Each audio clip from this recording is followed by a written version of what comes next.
नमस्ते, welcome to the material UI tutorial series. इसमें हम टाइपोग्राफी देखेंगे। मटेरियल यूआई की वेबसाइट पे चलते हैं। हमें कंपोनेंट्स पे यहाँ पे टाइपोग्राफी मिल जाएगा। एंड अगर हम सर्च भी कर सकते हैं टाइपोग्राफी, तो भी हमें यहाँ पे टाइपोग्राफी आ जाएगा। टाइपोग्राफी में देखते हैं। टाइपोग्राफी यूज़ करके हम ये सारे डिफरेंट फ़ॉन्ट वेट्स और साइजेस यूज़ कर सकते हैं अपनी एप्लीकेशन में। कैसे यूज़ करेंगे? यहाँ पे शो कोड करते हैं। तो जैसे यहाँ पे H1 हेडिंग है, तो यहाँ पे टाइपोग्राफी और वेरिएंट हमने दे दिया H1, और गटर बॉटम से हमने मार्जिन दे दिया उसको। वेरिएंट H1 लगाएंगे तो हमारे पास H1 टैग इतना बड़ा आ गया अपना फ़ॉन्ट साइज़। और वेरिएंट H2 देंगे तो वेरिएंट H2 यहाँ पे हमारे पास। H3, H4, H5, H6 and सब टाइटल भी है, सब title 2, body 1, body 2 and button and caption overline. ये सारा कुछ दिया हुआ है हमें यहाँ पे। और इसके बाद हमें यहाँ पे ये भी दिया हुआ है।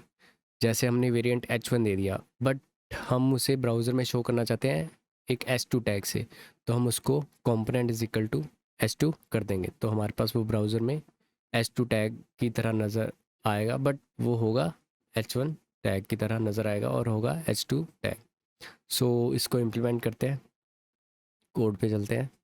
सो वो हम अपने ऐप डॉट जे एस में जो हमारा एक क्रिएट है उसमें चलते हैं। Create dot J S x में। अब सबसे पहले हमें क्या करना पड़ेगा, यहाँ पे देखते हैं।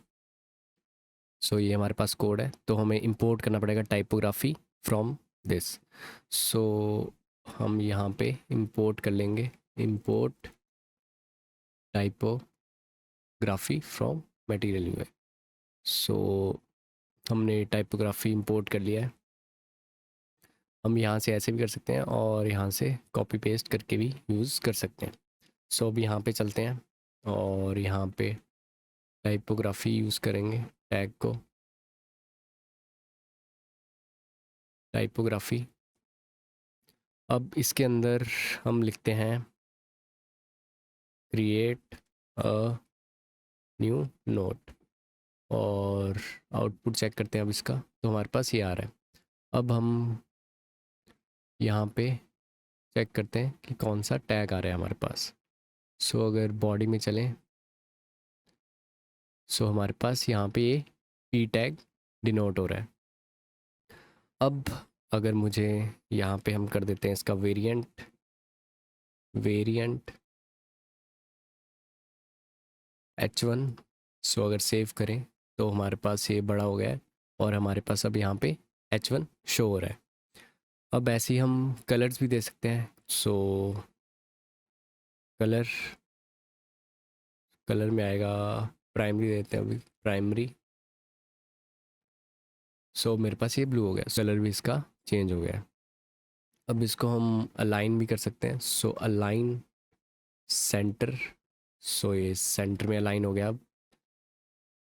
अब हम एक और टाइपोग्राफी टैग लेते हैं, इसको कमेंट कर देते हैं और नीचे एक और टाइपोग्राफी लेते हैं, टाइपोग्राफी। अब इसके अंदर हम लॉरम एप्सम ले लेते हैं, तो हमारे पास अभी कुछ ऐसे आ रहा है। अभी अगर हम यहाँ पे नो रैप कर दें, हमारे पास ये यहाँ पे 3 डॉट्स शो हो रहे हैं, जितना शो हो रहा है लाइन में उतना ही शो हो रहा है। अगर हम इसको बड़ा करें तो हमारे पास वो शो होता जा रहा है। नो रैप से ये हो गया। और हमारे पास एक और कलर स्कैनरी भी लगाते हैं। कलर स्कैनरी। अगर सेव करें तो हमारे पास ये कुछ इस कलर का आ रहा है। तो अभी हम इन सबको हटा देते हैं और एक टाइपोग्राफी चाहिए मुझे, टाइपोग्राफी, और इसके अंदर लिख देते हैं क्रिएट अ न्यू नोट। अभी हम इसको वेरिएंट देते हैं H6 और कलर कर देते हैं टेक्स्ट सेकेंडरी। और अब देखते हैं आउटपुट, तो मेरे पास H6 शो हो रहा है, बट मैं चाहता हूँ कि ये ऐसे ही शो हो, बट ये टैग वहाँ पे हमें H2 शो, सो उसके लिए हम कंपोनेंट यहाँ पे H2 कर देंगे। सो अगर सेव करें तो हमारे पास अब यहाँ पे है तो ये H6 बट हमें टैग H2 का शो हो रहा है। अब हम गटर बॉटम भी लगाते हैं, गटर बॉटम। सो सेव करेंगे तो अब हमारे पास अगर इंस्पेक्ट करें और ये देखिए हमारे पास नीचे मार्जिन आ रहा है। सो और हमने यहाँ पे डिफरेंट प्रॉप्स यूज़ किए हैं जैसे variant, colour, component, gutter bottom. So ये हमें कहाँ से पता चलेगा? सो अगर टाइपोग्राफी के पेज के बिल्कुल एंड में चलें तो हमारे पास यहाँ पे एपीआई है, और अगर हम टाइपोग्राफी पे क्लिक करें तो हमारे पास यहाँ पे बताया हुआ है, जैसे हमने अलाइन यूज़ किया था तो इसके टाइप बताए हुए हैं, centre, inherit, justify, left, right, और classes, component, gutter bottom. So if true the text will have a bottom margin. No wrap जो हमने यूज़ किया, paragraph if true the element will be a paragraph element. SX variant, जो variant हम different use करें, H1, H2, H3, H4. So these are different props that we can use in typography. So ये सारे different props हैं। तो इस video में हमने देखा कि हम टाइपोग्राफी कैसे यूज़ कर सकते हैं। इस वीडियो के लिए बस इतना ही। Thank you.